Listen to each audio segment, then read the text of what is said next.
Okay, so hi once again, good evening to everyone. I'm Aljan Timbreza for first presenter para sa topic na digital citizenship and digital netiquette. So bago tayo mag-proceed, aware naman tayo sa mga actions natin when it comes to digital world, di ba? Like for example, ang pag-share ng post, whether it makes sense, whether it is for entertainment or to share facts. And syempre, hindi lang naman doon nagtatapos yun.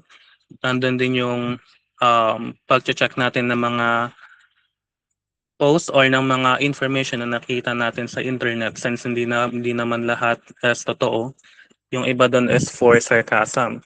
So bago tayo mag-proceed sa main topic natin, meron lang akong isang question or isang question. So dito next mag magre-react kayo kung ano yung magiging reaction ninyo kapag kayo yung naka-experience na 'to, ignored a message. So ano ba yung na-experience natin 'pag ini-ignore ng isang tao yung message natin?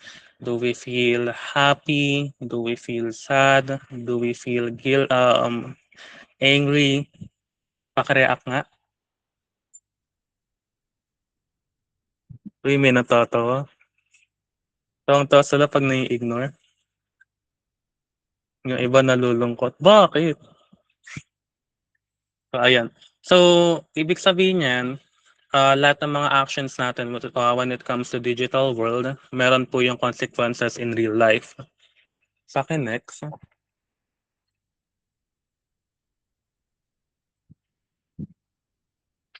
Ayan, isa pa. So, sa Facebook siyempre hindi naman lahat is nafi-filter nung, machine learning nila.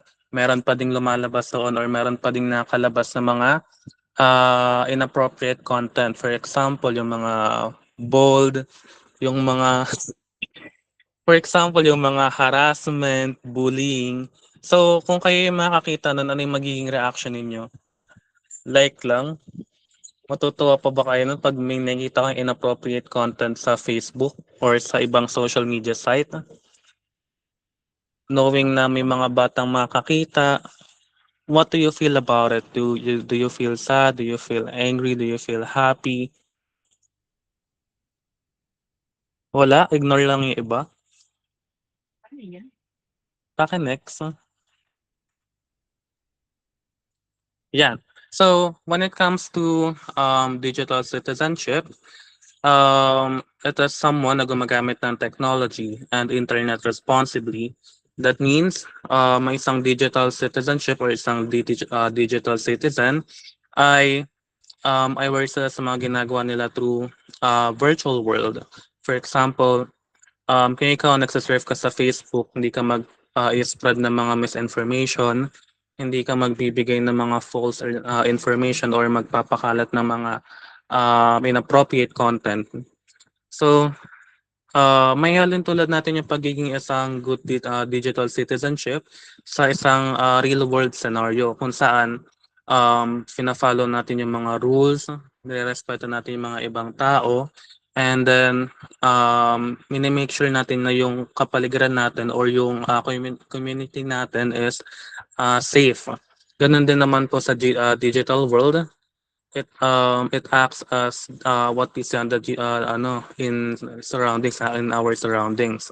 So we need to make sure na safe po yung internet or yung virtual world para sa lahat ng tao, as well as we respect other people since lalo na diyan po or nagkikita-kita lahat ng mga culture. Next po. Now next, digital netiquette. So netiquette naman means ito yung parang norms sa paggamit ng internet. So sa Philippines, kung mapapansin ninyo, yung norms natin dito is that we use internet in a entertainment way. So for example, pag may nakita tayong Philippines sa ibang bansa or Philippines na na may mention sa ibang bansa, tuwang-tuwa tayo na, "Uy, Philippines!" 'Di ba? Do'n lumalabas ang pagiging proud Filipino natin. Or, for example, yung mga memes, yung mga, ano pa ba,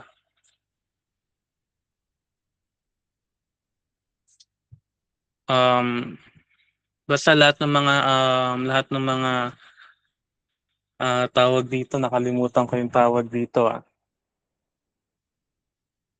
Yun nga, basta yung mga unwritten rules na sinusunod ng mga, digital citizen, whether it is, good or bad. Next po. Now ayan, for example ng isang, digital netiquette, we are respectful to all culture, to all, racial. Pangalawa, we think before we post or before we share. And pangatlo naman, we use, clear communication since, when it comes to digital world, madaling ma-misinterpret yung isang message natin. Lalo na kung kunyari sendin mo yung, sentence sa'yo na masaya pero sa yung recipient pala or yung receiver, binasa niya yun ng pagalit or ng pasigaw, 'di ba? Next is yung mga don'ts when it comes to digital world such as cyberbullying. Siyempre hindi lang naman po 'yan, simpleng words, simpleng word or, simpleng mga masasakit na salita. Siyempre may impact din po 'yan sa tao, emotionally and mentally. Pangalawa, no all caps shouting. So, aware naman tayo na 'pag naka-all caps yung isang tao, binabasa natin siya ng pagalit or ng pasigaw. And then pangatlo, no rude comments. Next po, nakakasabay pa po ba yung lahat when it comes to digital citizenship, netiquette, and then literacy? I mean, yung dalawa lang muna. So next, when it comes to, digital literacy, some people think na yung digital literacy daw is, marunong lang gumamit ng computer or ng cellphone. Pero actually, there's more into it. So yung digital literacy means being, smart when it comes or when you are using technology. You know how to find information that you can trust or, reliable. Also, you know how to protect your information lalo na po is talamak yung mga, pagkuha or, tawag dito, yung pagha-hack ng mga information. I was a victim of it a months ago, pero I was able to, secure all of my, personal information. And also, yung digital tools. Next po. Yun nga, for example, sa digital literacy, um, minsan yung mga devices po natin di natin alam, they use our photos, they use our contacts, or even yung camera natin akala natin naka-off siya, pero yun pala, ginagamit siya nung, device natin without us knowing. Tapos parang nag-i-spy siya sa'tin. There are some, devices na gano'n and governments actually, tawag dito, actually governments sa ibang governments like in the US, inadmit nila na gano'n yung ginagawa nila. And lastly, paki-next, digital communication. So, when it comes to digital communication, it is how we, interact with others using technology. Mapa-email man 'yan, messages or sa Messenger or chat, comments or kaya video calls like this, sa Google Meet or Zoom. We use, digital communication every day, but, hindi katulad ng face-to-face conversation, lahat po ng digital communication nasa-save. For example, sa Messenger through screenshot or through this, Google Meet, recorded.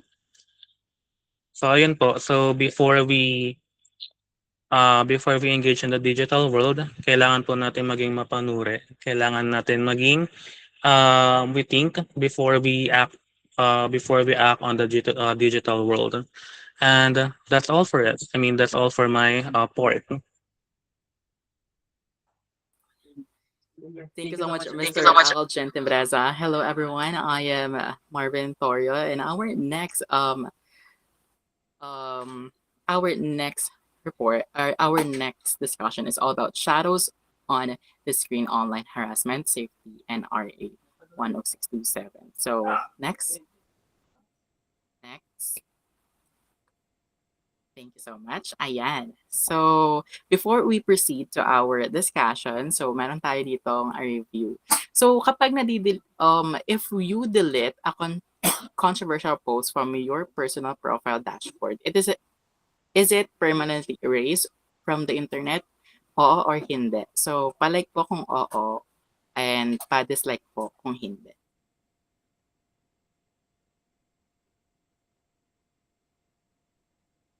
Ayan, si Aljon Tambres. Thank you so much. Hindi daw. Sabi ni Spider, hindi. Ayan. Okay, yung iba. Ayan. So, tama, no? Kapag nag-post tayo sa online, tapos dinilit natin to, hindi ka agad siya na-delete. So, ayun. Next. Ayan. So, we have an example here. So, can an old post hurt you? So, we have scenario here. So, sabi dito, an exceptional honor student applies for a prestigious university scholarship. Ngayon, si university scholarship, ayan, nag-ano siya, what you call this, nag-background check. And then, ayun, nakita doon nakita sa student from his or her post na, ayun, meron siyang back sa kanyang Facebook account or IG na meron siyang ginawang mali or nagko-comment siya ng mga sa mga post, no? Mga nagba-bashing siya. So, ayun, sa outcome is yung scholarship na denied siya kasi nga dahil dun sa mga ginagawa niya online. Ayun. So, kapag gano'n, no, dapat isipin natin, think before we click kapag tayo online, comment, gano'n, or nagpo-post tayo.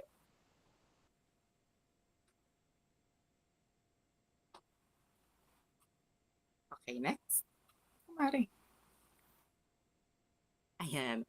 So, digital footprint. So, ano nga bang digital footprint? So, ang digital footprint is para lang siyang semento, no? Basang semento. Kapag nilagay natin siya sa isang bagay, so titigas siya doon or mananatiling semento doon, no? So a digital footprint is cumulative trail of the data you leave behind. So whenever you use internet connected device, no, whether you are scrolling through an e-commerce shop or searching for a homework tips, you are leaving an electronic trail. So pag 'di ba sa TikTok, 'di ba, kapag nakikita natin or nag-search tayo ng cellphone, kunyari iPhone 11, iPhone 12, madalas dumadaan sa FYP natin yung dumadaan sa FYP natin yung iPhone. Ganun, bilhin mga iPhones, ganun. Ayan. So, and we have another example. So, every link click, media file viewed, photo shared. So, ayan, kapag di ba, kapag sa ating mga My Day, no, kapag kinlik natin yung makikita doon na nag-view tayo doon. So that's also a digital footprint. So additionally, we have this data footprint forms your permanent public identity report card. So ayun, no? So yung pagpo-post ng ng mga report card, no? So din 'yon. So that will be your data, no? So wag natin siya ipo-post. Next. So, ayan, we have here active digital footprints. So ano nga ba yung active digital footprints? So sa active digital footprints, ito yung intentionally, consciously, and knowingly published or broadcast to the web. So for example, nag-post ka ng picture mo online. So intentionally siya kasi gusto mo i-share yung live. That will be the active digital footprint. Kasi gusto mo i-share yung profile mo ay yung on that day, yung picture mo on that day, no? So that will be the active digital footprint. And then additional example is uploading photos. Ayan, yung sinabi ko kanina.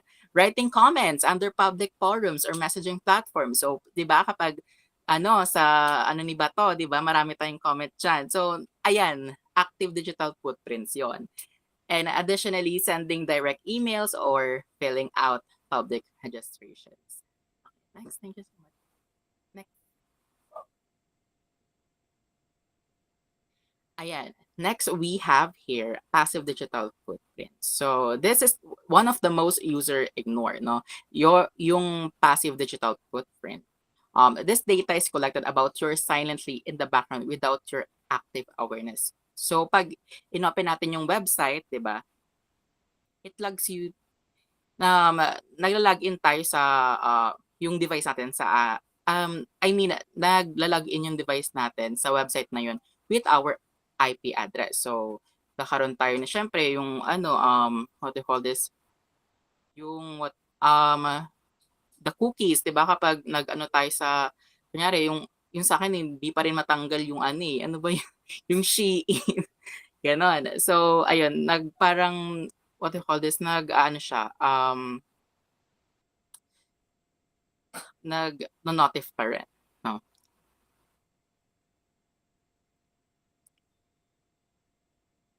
So, next. Okay. Ayan. Yan.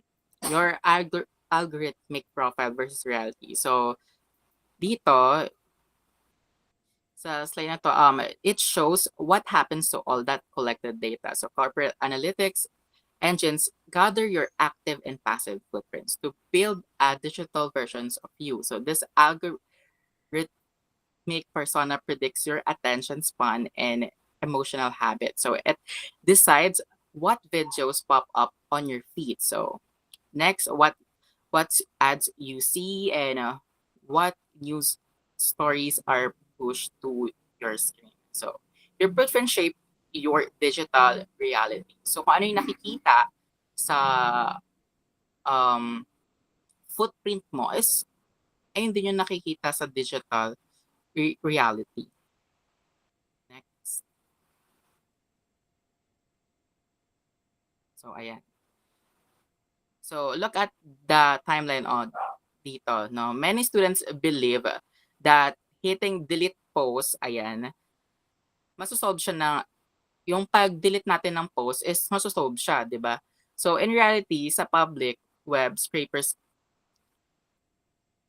in reality, nafe-feed lang to sa Facebook, ganun, sa mga social media platform. So, deleting a post from your dashboard simply hides it from your view, but it often lives on in background servers, archives, or peer screenshots. So, pwede rin tong ma-screenshots, no? Kapag kunyari, medyo may ate Chona ka dun sa pag-comment mo, pwedeng may screenshot yun ng classmate mo and it can be an evidence, di ba? So, I think, ayan, before you hit share, so ask yourself,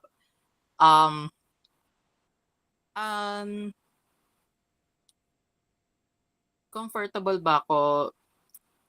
Etong shinare ko ba is comfortable sa future? No? Kapag, kunyari, mag-apply ka ng trabaho, ay additionally, yung pagko-comment din, no? Kapag medyo harsh din yung pagko-comment natin. So, ayan, nakikita yan ng mga friends natin, no? So, ayun, isipin natin kung tama ba yung kino-comment natin. So, may magagalit ba sa atin kapag nag-apply tayo ng trabaho tapos nag-background check sila. So, ayun. Next. So, ayan.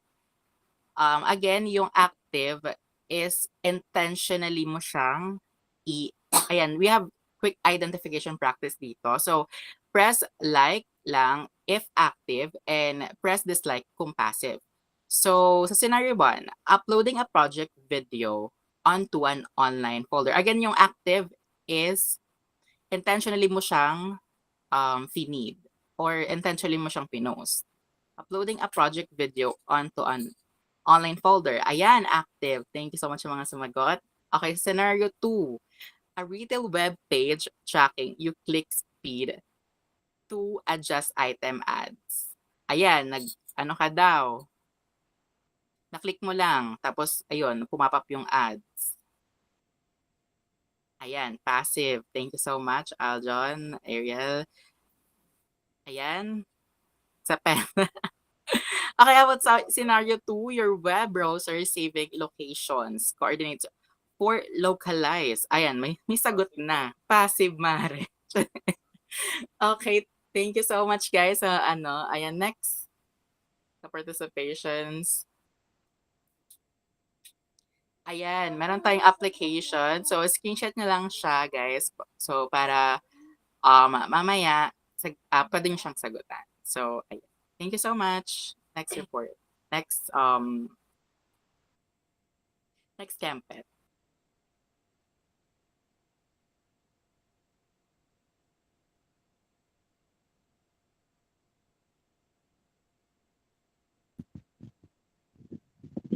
So, good evening, everyone. So, now let's proceed to our next topic. It's all about misinformation versus disinformation and the safe framework. The next. So, the information battleground. So, makikita nyo dito, may dalawang circle, then meron misinformation, disinformation, and both can cause harm. So, dito sa may misinformation, false or inaccurate information shared by accident or mistake without malicious intent. So sa misinformation, ito yung mga false or inaccurate information na sinishared. Sinishared usually by mistake or misunderstanding. Yung example nito, nag-share ka ng old news, then inisip mo na parang latest to, ganun. Hindi mo na tinignan yung mga reliable sources. Ayun. Then, yung sa disinformation naman, ito yung mga false information na sinishared intentionally. Just like, for example, fake news created in the public. Then, yung pagpareho naman nila, syempre, na spread na siya sa social media. And then, maniniwala ka, 'di ba, kung hindi ka titingin sa sa mga resources kung tama ba 'yan, ganyan, 'di ba? Yung iba nai-scam. Akala nila totoo yung news pero hindi pala since hindi sila tumitingin sa mga resources. Then syempre kapag nakita to ng tao na hindi tumitingin sa resources is magpapanik sila, 'di ba? Magdedesisyon agad sila bigla-bigla kung ano yung gagawin nila. So, ayun yung pagkapareho nila. And then yung mga pwede nating tandaan dito is syempre bago mo i-share yung news, kailangan i-verify mo muna yung information niya kung tama ba to, reliable ba yung mga source or fake news. Especially ngayon, meron na tayong AI. Syempre, mabilis lang ma-edit or mabago yung mga information and minsan 'di ba halos kapareho na nung fake tsaka yung tunay, halos similar na sila kaya kailangan maging mas mapanuri na talaga sa mga bagay. Then next. So dito, live check which statement is real. So dito meron dalawang picture, yung isa is fake and then yung isa is real. So sa tingin nyo, saan dyan yung fake and yung real information? Yung left or yung right? Pa-comment na lang po.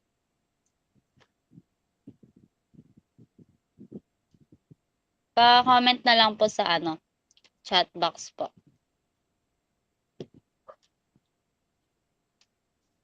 Kung alin po dyan yung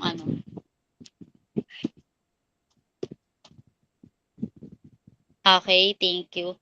So, tama po, right? Right po yung information na tama kasi kung mapapansin niyo yung isang information, yung nasa left is fake siya kasi 'di ba parang wala siyang logo, 'di ba parang dummy account lang na nag-post gano'n. Unlike dito sa right is meron siyang official information, then meron siyang logo, then kapag verify mo yung source niya is officially DepEd memorandum 'yon, which is clear authority. So dito naman always tayo magta-trust sa mga verified official resources, then hindi siya clickable yung post. 'Di ba gaya nito nung sa right picture, meron siyang logo unlike dito sa left na walang logo, then parang dummy account lang siya. Ayun. So next. So the next one is the SIFT verification protocol. So S is for stop. Dito naman sa stop, post before reacting, sharing, or commenting. Take a breath. Don't let emotion decide. So dito naman, stop ka muna. Kunwari, nag-score ka, then may nakita kang information, then wag mo muna siya agad i-share or ipapakalat, 'di ba? Kasi malay mo fake news 'yun. Tapos na-share mo na sa iba, parang nakakahiya yung gano'n kasi 'di ba parang ikaw mismo nagse-share ka ng fake news, then hindi mo siya verify sa sarili mo. The next yung I is investigate the source. So check who posted it, is the source credible, transparent, and trustworthy. So dito syempre investigate mo, check mo kung sino yung nag-post, kung official DepEd page ba siya, kung may logo siya. The next, yung F naman is find trusted coverage. So search is reputable news outlets or fact checkers have reported the same thing. So dito naman sa find, magse-search ka dito ng mga trusted news site or DepEd announcement. Then kung for example nakita mo tong may pinost na kunwari magba-brown out ngayon. Then may pinost yung parang dummy account lang. Tapos sinearch mo dun sa mismong nag-a-announce na trusted sites. Wala naman. So, possible fake news yon or dummy account lang. So, next yung T is for trace claims back to the original context. So, look for the earliest version. Check if the context has been altered, cropped, or taken out of context. So, dito is hanap ka ng mga original source, kung tunay ba yon or edited lang. Just like for example, may scandal, 'di ba? Minsan yung mga artista nagkakaroon ng scandal kahit di nila ginawa. So mostly ginagawa yon AI lang, ine-edit lang, pinoprompt lang nila. Siyempre para pag may views, likes, ganun, pwede nila pagkakitaan. But hindi siya pwedeng gawin kasi pwede ka ring makasuhan doon kapag ka nahuli na ikaw yung gumawa nun. And then next, ayun, next reporter na po. Thank you. So, hello everyone. My name is Isaac Lawrence Pansarada. Narinig ba ako?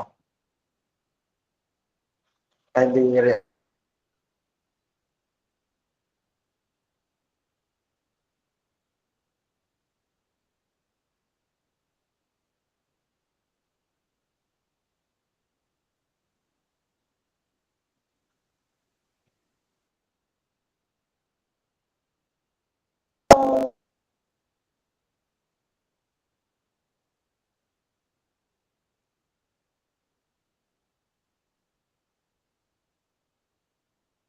paprotektahan yung sarili natin sa hindi open.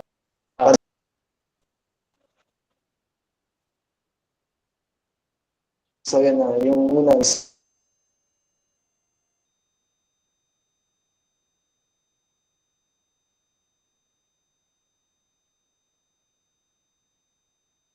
science design and arranging your strategies to maximize comfort, prevent repetitive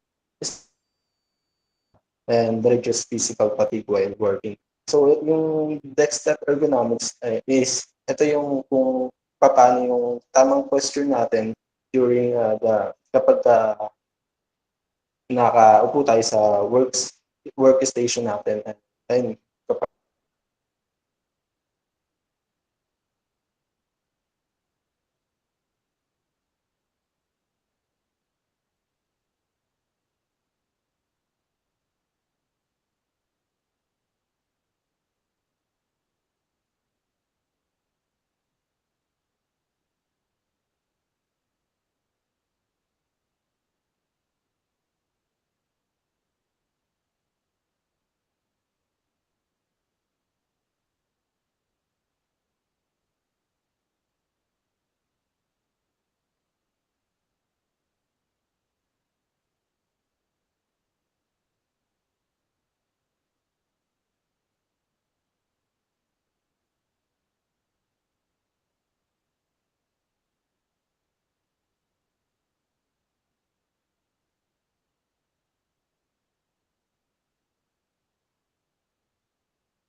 rinig na po ba?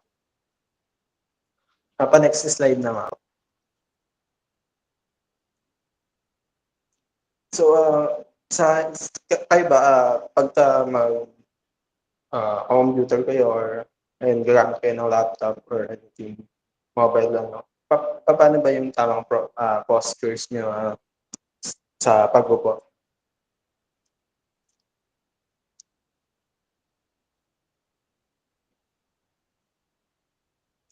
Some of us, hindi natin alam kung ano yung tamang postures na hindi sasakit yung katawan natin or doesn't affect our physical. So, next slide na po.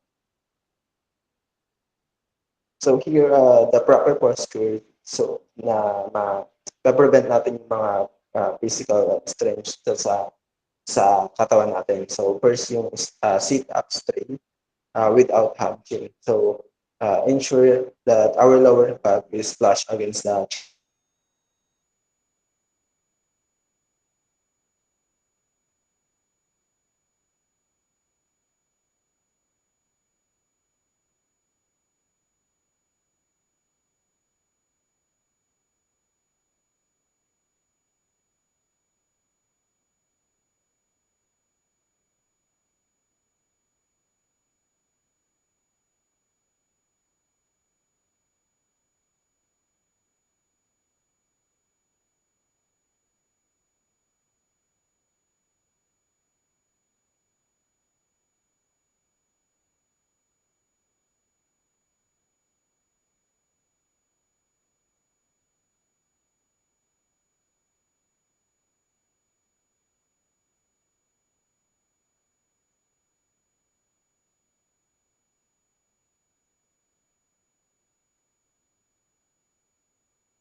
Hello?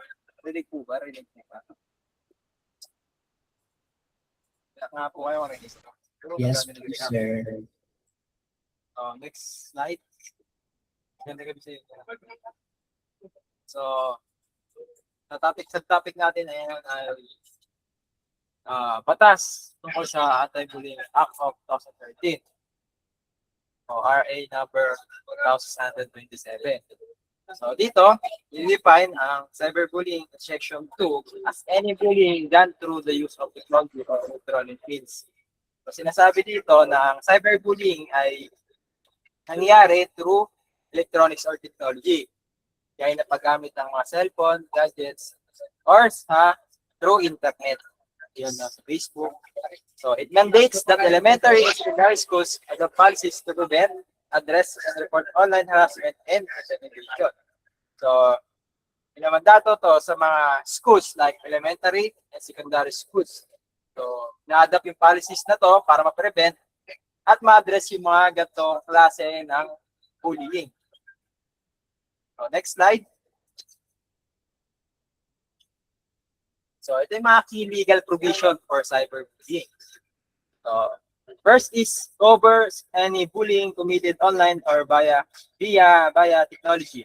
This includes texting, instant messaging, email, chatting, and internet posting. So, ma-consider natin itong lahat as cyberbullying kasi nangyayari to through technology or internet. So, sa mga message, pwede natin ma-consider na bullying to kung nasasaktan natin yung damdamin or nakaka-apekto to sa health ng isang tao. So next is under Public Act of number 2627, these actions are considered bullying if they cause emotional or physical harm. So tulad ng una sinabi ko, kino-consider na bullying kung nakakos ito sa emotional or physical harm sa isang tao. And infringe on a student rights or disrupt the educational process. So, makonsider natin yon na kapag ang bata o estudyante ay tumigil sa pag-aaral dahil sa bullying ng kanyang mga klase or kung sino man yung nasa environment niya at mag-resource ng pagtigil niya sa pag-aaral ay makonsider natin itong cyberbullying. So, next is school responsibilities. So, kailangan dito sa pangatlo, sinasabi rin na responsibilidad ng eskwelahan na maiwasan at matugunan yung mga ganitong klase na issue sa loob ng paaralan. So, meron tayong mga Child Protection Committee sa loob ng paaralan para ma-implement yung mga confidential reporting mechanism. So, para mapag-usapan yung mga any types ng cyberbullying sa loob ng paaralan. At pag napag-usapan na, may impose na yung mga dapat na disciplinary actions doon sa gumawa ng bullying sa kanyang mga klase. So, hindi lang sa mga estudyante nangyari mga cyberbullying, pwede rin ito mangyari sa mga teachers or sa mga tao sa loob ng paaralan. Sa mga yun. So, next is legal framework, the Public Act number 2007. So, yun pa rin. Next. So, RA number 2627, also known as the Anti-Bullying Act of 2013, is a Philippine law. So, batas na siya. Gaya ng kanina, mandating all elementary and secondary schools. Lahat ng schools, kailangan i-adapt to policies na to para ma-prevent at ma-address yung mga bullying and cyberbullying. This framework protects students by requiring strict reporting protocols, immediate investigation, and clear intervention programs. So, pinaprotektahan ng ang batas na to ang mga estudyante para maiwasan ang mga ganitong issue. Next. So, overt forms of bullying. The law prohibits severe or repeated written, verbal, or electronic.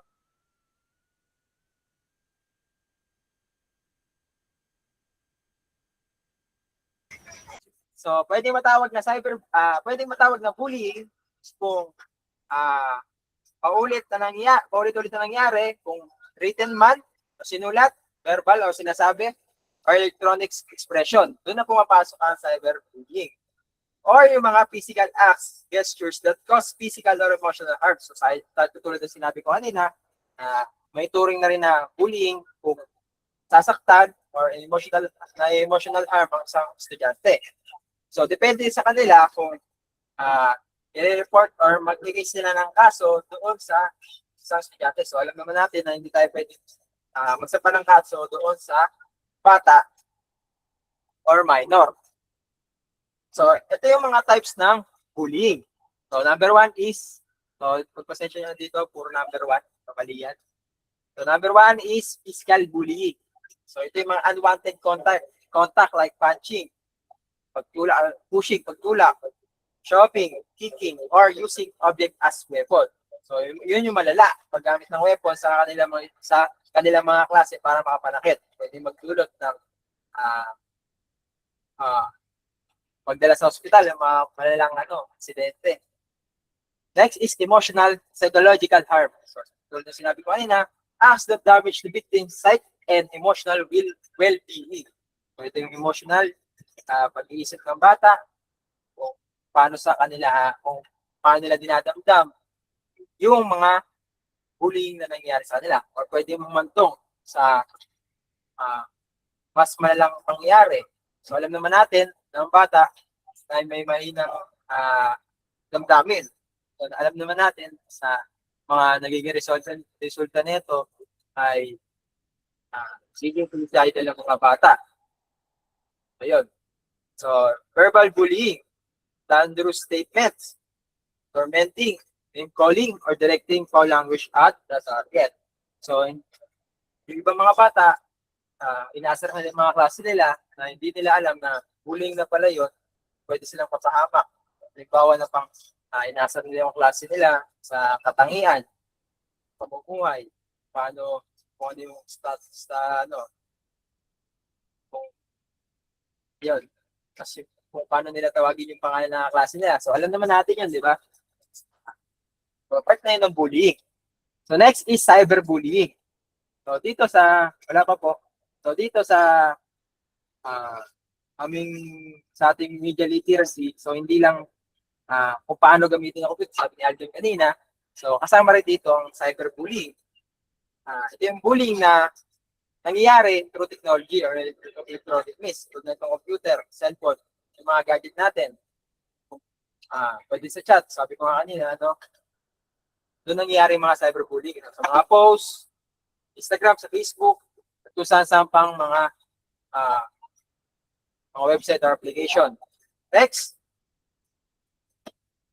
mandatory school policies. So, mandatory din to sa mga paaralan. Kaya rin sabi ko kanina, sinabi, mandatory to. So, under the law, every public and private kindergarten, elementary, secondary school is required to. Kasama rin pala dito yung kindergarten, no? So, habang bata pa ang estudyante, tinuturuan natin sila ng tamang asal para pagdating nila pagtungtong nila sa mga sa elementary or secondary school, alam na nila na bawal itong pambubuli. So, number one is prohibit bullying on school grounds, properties adjacent to school grounds, school buses, and school-sponsored activities. So, pinag-iigpit sa loob ng paaralan, sa properties sa loob ng paaralan, dapat pinag-iigpit ng school na wala dapat mangyari sa loob. Sa nasasakupan ng eskwelahan, mapa-physical bullying man o cyberbullying. So, kailangan nila aksyonan. So, second is prohibit bullying through technology or ICT. So, through social media, kailangan rin nilang kung anong dapat nila gawin, paalalahanan ng mga estudyante, magkabit ng signage na nagpapaalala sa kanila na ang cyberbullying ay bawal. So, kailangan ginagampanan ng eskwelahan ng mga ganitong policies. Next is establish clear procedures for a school personnel to report and investigate this incident. So kailangan nag-establish ng school personnel para may ma-reportan ang mga estudyante kung sino man ang gumagawa sa nila to para ma-report kagad at para hindi na lumala or makalabas pa sa school yung issue na nangyari doon.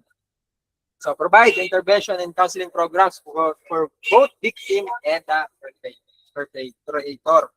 So, kailangan yung school ay gigitna doon mismo sa binuli at ng bully para mapag-usapan at ma-counsel yung ganung sitwasyon. So, kailangan yun. So ito yung mga nabanggit ko ay sakop to ng media literacy at kailangan tong as a student, so kailangan tong mga polisiya na to para maiwasan mga ganitong insidente. Mapa-physical o cyberman or through social media. So ayun lang po. Maraming salamat po. Magandang gabi.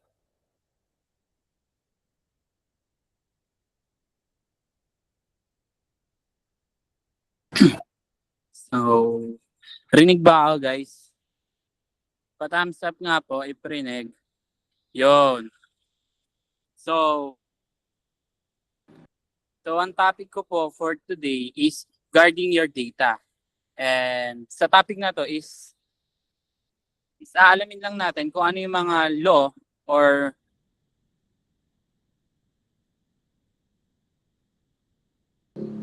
mga batas na nagpoprotekta sa privacy ng isang tao. Pa-next nga po. So, dito sa diagnostics is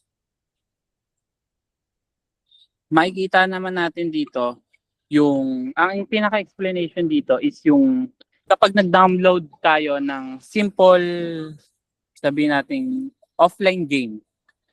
Siyempre, dahil offline game siya, hindi na siya nire-required ng Wi-Fi or ng internet connection.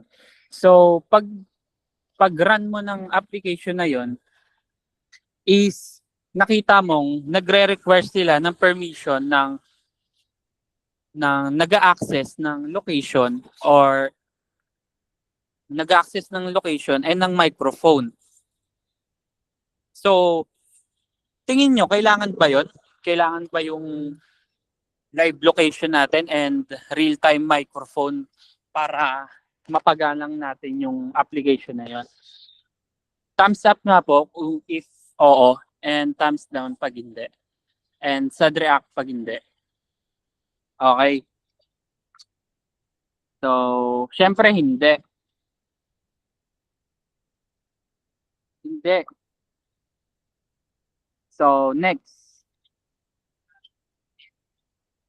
Next po.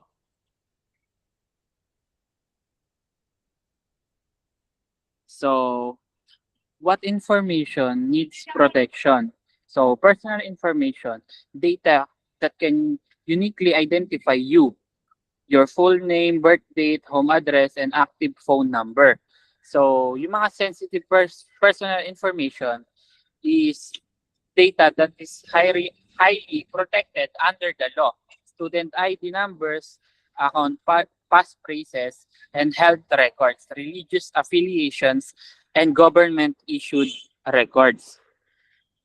So alam naman na natin to. So kapag personal information is dapat meron tayong consent kapag i-share natin siya publicly or sa ibang tao. And sa sensitive personal information naman is dapat marunong tayong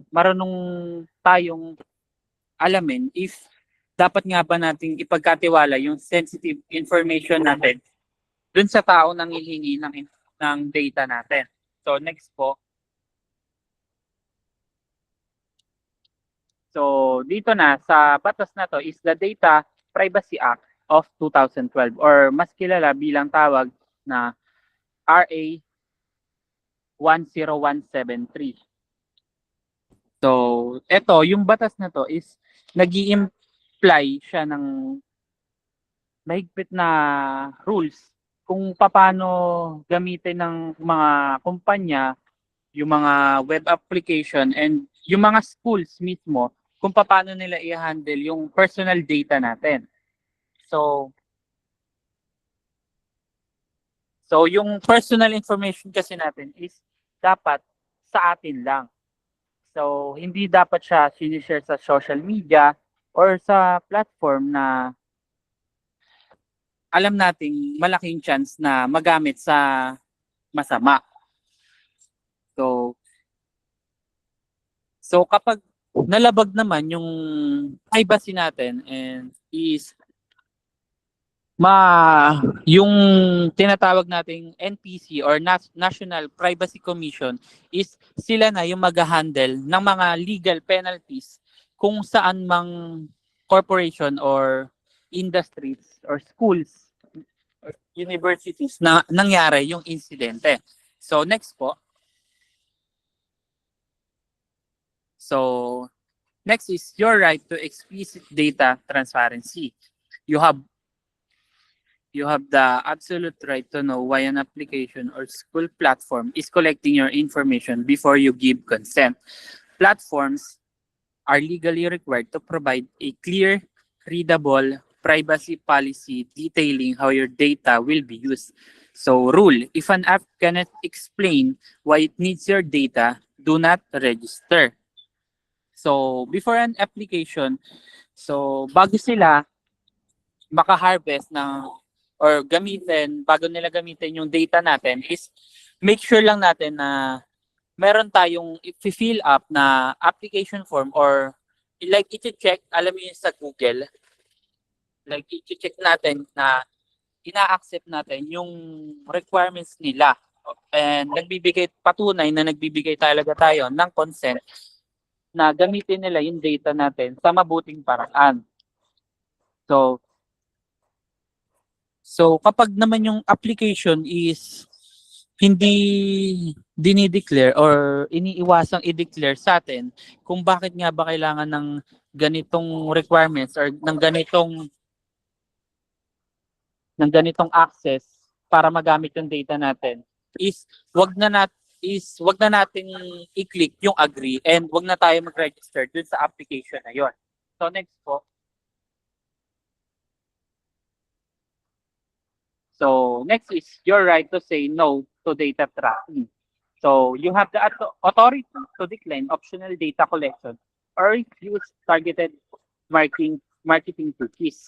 You can optional out of corporate tracking networks without losing access to core educational tools.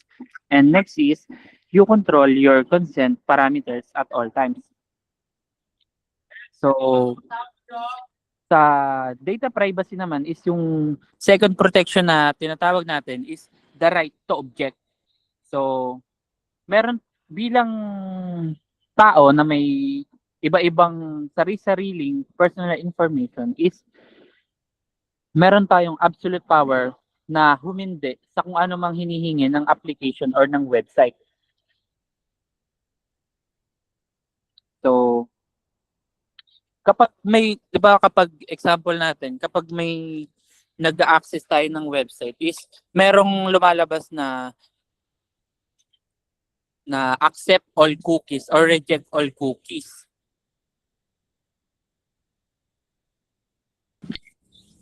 So, dahil may lumalabas na ganun is meron tayong choice to accept and meron din tayong choice to decline or to say no.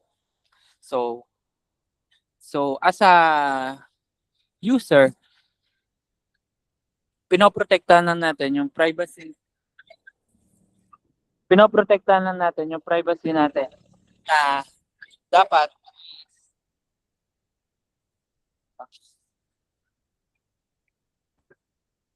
is gamitin to sa magandang paraan.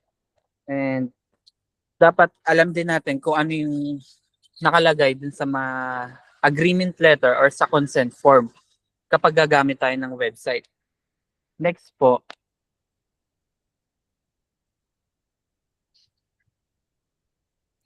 So, reclaiming. Yun ba yun?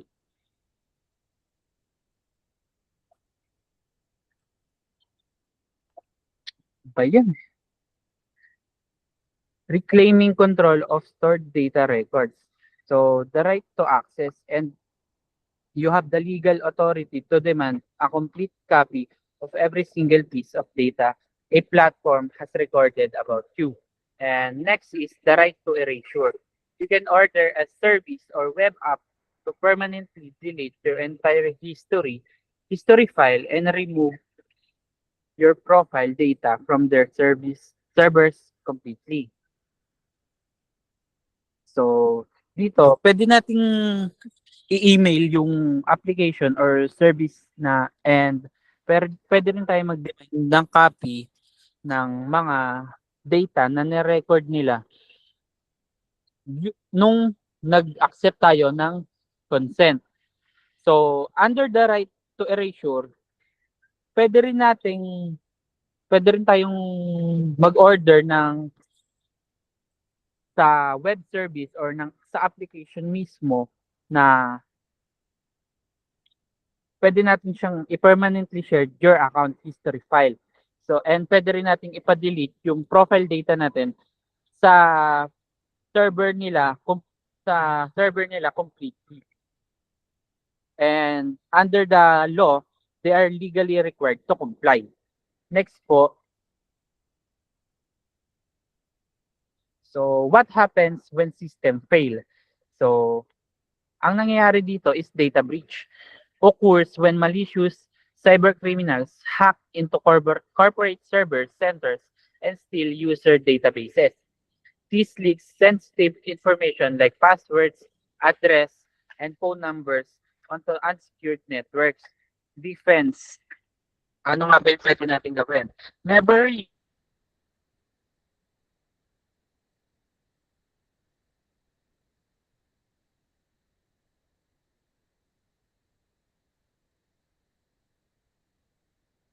ibang tao or kahit sa atin, nangyayari talaga na minsan nagugulat na lang tayo may nagla-login na bigla sa account natin.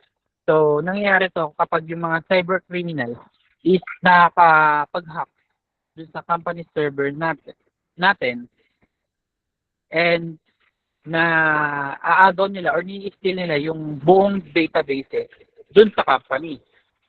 And malilik din dito yung mga password, email, phone number sa public web. So,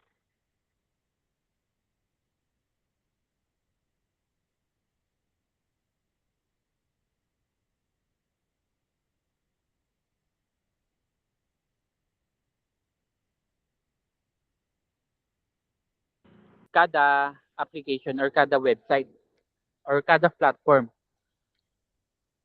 So, next po.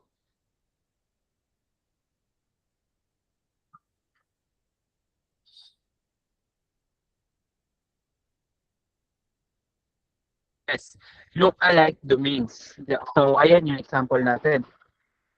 So, manufactured urgency, threatening immediate account suspension if you don't click a verification link immediately. So, and lastly, the spoof link. Hovering over the link reveals a malicious tracking address. So, dito, tinatry ng mga hackers na i-bypass yung data privacy natin. Una-una dito is yung tinatawag nating phishing attacks. So, dito, pwedeng fake emails or messages designed na, kunwari, mismong RTU yung nag-email sa atin, which is hindi naman pala totoo. So kapag nabiktima tayo doon and na-urge tayo na i-click yung link nila, is magkakaroon sila ng pinaka-access dun sa mismong databases natin. And kapag sa domain naman, kapag medyo alanganin yung itsura or yung address ng domain, is i-delete na lang natin to immediately. Okay? Kasi yung mga official school portals is hindi naman nila nire-require na lagi mong i-login yung mga password mo or mga data mo every time na magla-login ka sa portal. So, next po. So, yun lamang po. Thank you. Ayan. Hello? Rinig ba ako? Okay, punta naman tayo sa giving credit, source ethic, content production, and RA 8293 about intellectual property education, fair use, and creative comment. Ibig sabihin, at dito, tatalakayin natin kung paano natin mapoprotektahan ang ating yung education natin to fairness. Pa-next po. Yan, before tayo magano, meron lang konting activity. Thumbs up if fair and legal action. Thumbs down naman is copyright infringement and plagiarism. Pa-next po. Yan. Copying an interface code design from open portfolio site and submitting is your own school assignment. Thumbs up or thumbs down? Yan. Tama. Thumbs down. Kasi nga, siya, illegal. Copyright. Pa-next po. Using a 15 seconds music track as a background audio for a non-profit school video report entry. Thumbs down or thumbs up?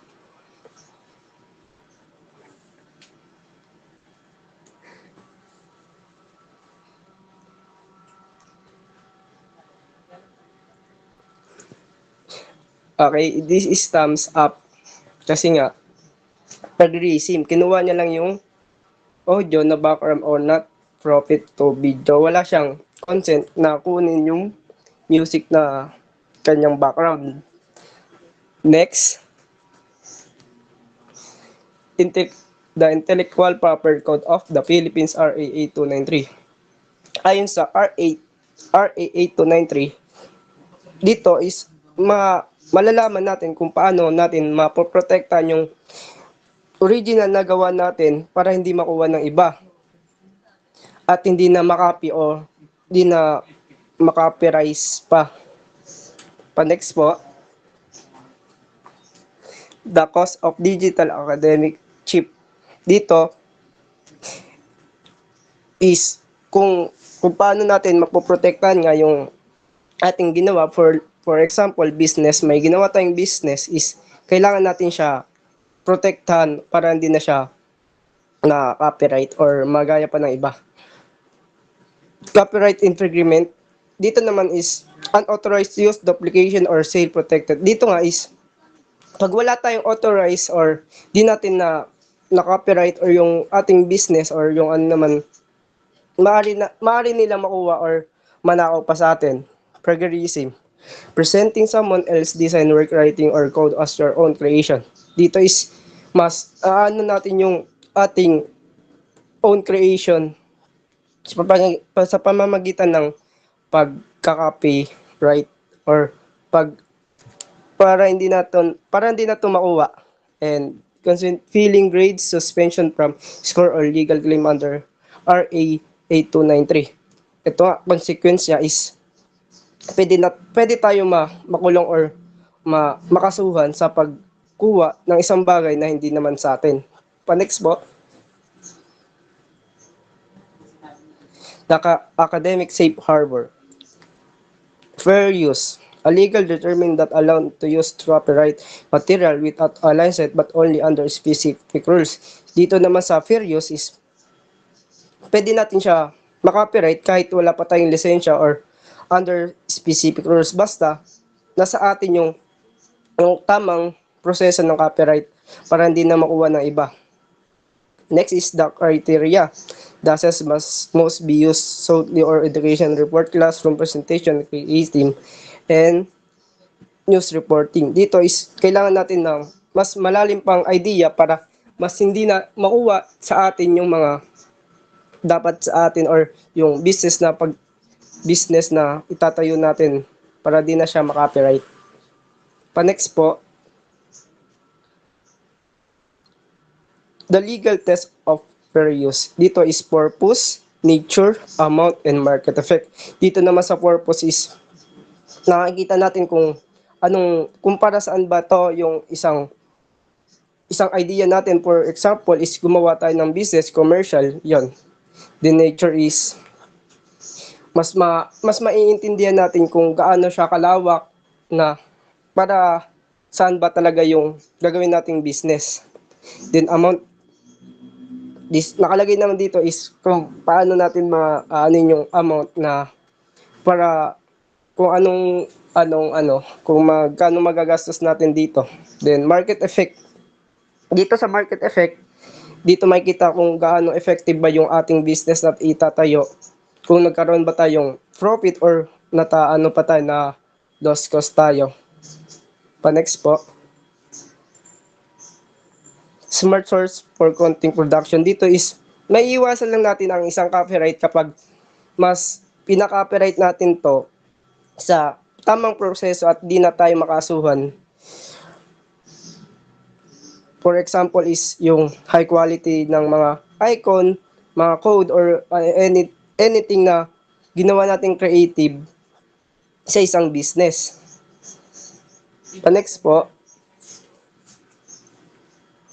Then under the understanding in CC license symbols yung attribute, non-commercial, and no, prevent and share alike. Dito is contribution is yung ating pangalan na is nandun na sa mismong brand na gagawin nating business. Then yung non-commercial naman is yung kung gaano ba ka-effective yung tinayo nating business. Then no derivatives. Dito is kung gaano natin maipapakita sa consumer kung maganda bang bilhin ang ating product. And the last is share alike. Dito is mas maganda na mas may maganda tayong paraan para kumita ng pera na hindi tayo na illegal. Pa-next po. And yun lang po. Maraming salamat. So, good evening everyone. Our next topic for today is synthesizing citizenship. So, pa-next po.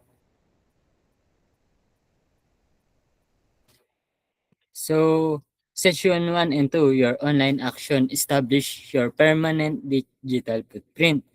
Session 3 and 4, SIFT, fact-checking, protect your mind, security, shield, protect your data. So, ang bawat post natin ay permanenteng bahagi ng ating pagkakakilanlan. Maging maingat sa mga pampublikong komentaryo, huwag mag-ambag sa cybersecurity, at lagi natin panatiliin ang integridad sa bawat click. So, pa-next po. So, dito naman ang session 5, 6, and 7. Cyber Laws, RA 10627, RA 10173, RA 8293, set the legal standards for safe and ethical interactions. So dito, ang intellectual property protection para sa mga original na gawa tulad ng sining, musika, at literatura. So, fair use, mga limitadong pagkakataon kung saan maaring gamitin ang gawa ng iba nang walang bayad para sa edukasyon. So, dito din papasok yung plagiarism, ang pagnanakaw ng idea o gawa ng iba at pagpapanggap na ito ay sa iyo. For example, kinuha ko yung gawa ng iba, tapos yun yung pinasa ko, ako consider yun as plagiarism. So, pa-next po. So, moving from consumer and producer, media and information literacy means moving beyond simply reading things online. Through high school capability means becoming an ethical media content producer. Whenever you design a slide, layout, compile code, or write public commentaries, you are legally accountable for the assets of use. So,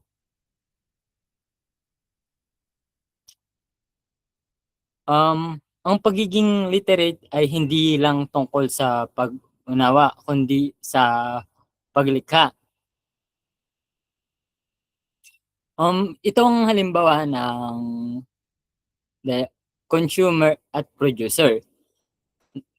Ang consumer dito papasok yung nagbabasa, nanonood, nakikinig. Sa producer naman, dito pumapasok yung nagdidisenyo, nagsusulat at nag-edit. Layunin. Layunin nito yung ng consumer pagkuha ng impormasyon. Layunin naman ni producer pagbabahagi ng kaalaman. So, next po. Thank you po. So last part na tayo. Bibilisan natin kasi overtime na tayo. Ito na.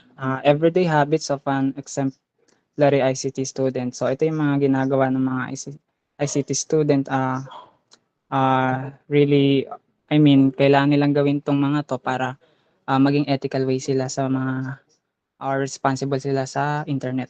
So first is double check sources. So dapat dito sa part na to is bago magbahagi ng impormasyon, siguraduhin muna natin na tama and yung pinanggagalingan nito is tama din. So kunwari sa part na to, syempre kapag tag-ulan may nagpo-post ng walang pasok. So syempre tingnan natin kung sino yung right na nagbabahagi ng walang pasok. Syempre pupunta ka sa GMA News or kaya sa mga ibang balita. Syempre titignan mo rin yung website or yung Facebook page kung parang trustable ba sila or most importantly dapat sa website talaga titingin para mas okay na makikita natin kung tama ba yung information na binibigay nila. So next is treat others with respect. So sa part na to is digitally na tayo, 'di ba? So mostly nakikipag-usap na tayo sa Messenger and nagpo-post tayo sa mga social media. So dapat tinitreat pa rin natin yung other with respect. And kung magpo-post ka man about sa kaaway mo is wag mo nang gagawing wag mo na ipo-post publicly, 'di ba? Mas okay na kausapin mo na lang siya sa personal o kaya IPM mo na lang. So dapat sa online is maging magalang tayo and maging kind din tayo. So next is credit the creators. So dito naman is kapag gumagamit tayo ng mga larawan or image, then mga template o kaya music, dapat kilalanin natin o magbibigay tayo ng credit sa mga rightful owner nito. Kunwari nagpo-post sa FB, 'di ba? May mga nagse-share doon na nakalagay CTTRO or credit to the rightful owner, 'di ba? So ibig sabihin nun is kine-credit niya yung owner and nagbibigay siya ng ang tawag doon. Basta ayun na yun. And next pa.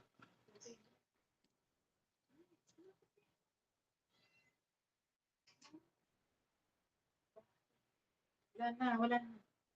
Anong wala na? Meron. Ayan. So, ito, the 4-way technical content check. So, dito is dapat, ito yung dapat gawin natin sa pagbabahagi ng content or sa pag-share sa online. So, ito yung mga dapat natin gawin. So, is it fact check? So, sinabi nga ni Mr. Kirsten kanina yung SIFT or yung stop. Ano yung I? Wait. Investigate. Ayan. Then, find and saka trace. So, sa part na yun is dapat tinitignan muna natin o kinikilatis natin yung mga website na atin tinitignan bago natin siya i-share. So, yun lang naman yung ibig sabihin ng process na yun. So, dapat mapatunayan natin na tama yung information na sinashare natin online. Then, next is it private?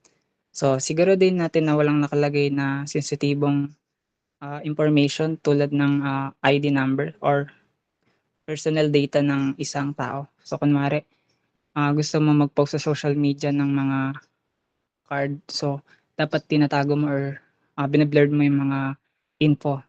Lalo na kung teacher ka tapos gusto mong i-post yung mga ganun, bawal yun. So, pwede kang makasuhan. So, pa-next po. So, it is respectful. So, does the communication adhere to RA 10627 o patakaran notang tawag doon, anti-bullying rules. So, dapat is, ayun nga kanina, when doing online is dapat kind way tayo, di ba? And hindi na natin dinadaan sa social media ang ating pag-uusap. Dapat, ayun nga, sumusunod ito sa RA 10627 kasi kapag nalabag mo ito, maaari kang kasuhan din. So, and lastly, it is credited. So, again, yung like kanina lang to, kung credited ba yung mga sources na binigay mo. So, nabigyan ba ng tamang pagkilala ang lahat ng materials na ginamit natin sa pag-share. So, naaayon din siya sa RA 8293. So, dapat is credited to the rightful owner. Kapag ginamit mo yung mga sarili niyang gawa, is dapat kinikredit mo siya, or yung other ang ginagawa is binabayaran para magamit mo yung sa kanya. So, ibig sabihin nun, hindi tayo nagnanakaw ng gawa natin, ng gawa ng iba, and binibigyan natin ng karapatan ang mga lumikha nito. So, that's it for my part, and thank you sa mga pumunta or nakinig. So, any question po or violet reaction? So, kung if wala na po, magsasend po kami ng assessment link through GForm po. So, thank you po.